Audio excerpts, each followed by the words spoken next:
कोकणातील प्रत्येक अपडेट जाणून घेण्यासाठी आजच माझे कोकणच्या सोशल मीडिया प्लॅटफॉर्मला लाईक, फॉलो आणि सबस्क्राईब करा। मुंबई पुणे बेंगळुरू एक्सप्रेस हायवेला जोडणारा केळवली रेल्वे स्टेशनला जाणारा एकमेव रस्ता पूर्णतः उद्ध्वस्त झाला असून स्थानिकांची प्रचंड गैरसोय होते। गेल्या 2 ते 3 वर्षांपासून या रस्त्यावर मोठमोठे खड्डे पडले असून सार्वजनिक बांधकाम विभाग याकडे पूर्णतः दुर्लक्ष करत असल्याचा आरोप ग्रामस्थांनी केलाय। ठेकेदार फक्त माती आणि दगड टाकून खड्डे बुजवण्याचा केविलवाणा प्रयत्न करतात, पण तो अल्पकालीन उपाय ठरत आहे।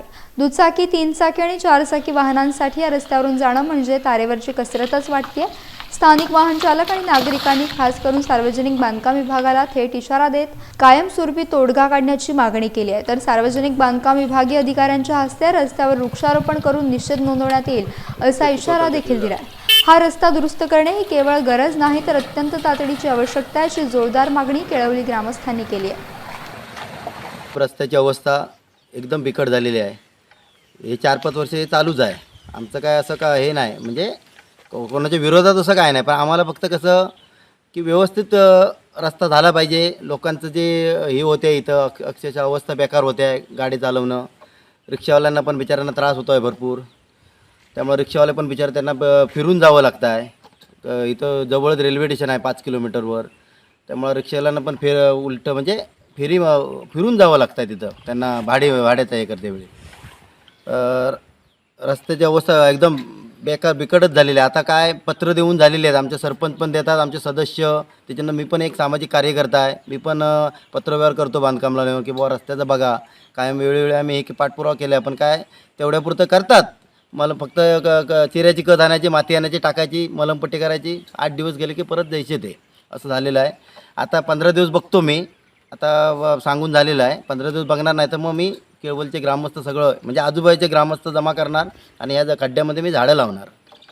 आता काय सांगून झालेलं आहे, कारण इथं एक चिऱ्याची कच वगैरे हे जमणारच नाही। इथं कॉन्क्रीटीकरण चांगलं माल जर आणून जर टाकला कॉन्क्रीटचा तर हे खड्डे बुजणार आहेत, कारण जर चिऱ्याचे कच टाकले तर आणखीनच चिखल होणार आणि उलट लोक पडणार आहेत तिथं।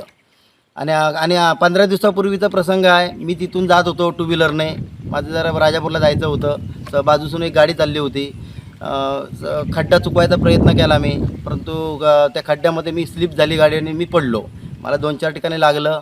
त्या गाडीबुडी नशीब त्या गाडीवाल्याने बिचाऱ्याने बाहेर गाडी घेतली नाही तर ती गाडीबुडीच मी गेलो असतो। म्हणजे असे प्रसंग आहेत, मी पडलो, पर बाकीचे असं किती ॲक्सिडेंट कितीतरी होतात तिथं, या खड्ड्यामुळे हे सगळं झालेलं आहे। तेव्हा इथं जर हे केलं नाही, पाठपुरावा केला नाही, 15 दिवसात जर हे नाही केलं तर शेवटी झाडं लावणे हाच आता पर्याय आहे आमच्याकडे। कारण का किती दिवस आम्ही हे सहन करायचं। रस्त्याची परिस्थिती बघा काय आहे ती। गणपती सण जवळ आलेला आहे, मुंबईवाले येणार आहेत। सरकार इथलं कुठलं पण असून दे, पक्षाचा विषय नाही आहे, लोकांची कामं झाली, कामाचा विषय आहे। रस्ते इथे फक्त खड्डे बुजवतात, झालं, मलमपट्टी करून परत 15 दिवसाने आहे तीच परिस्थिती। असं करून कसं चालणार। मागील किती वर्ष आता हा रस्ता रखडलेला आहे? झाली 4-5 वर्ष, लक्ष नाही देत कोण? लक्ष नाही देत कोण।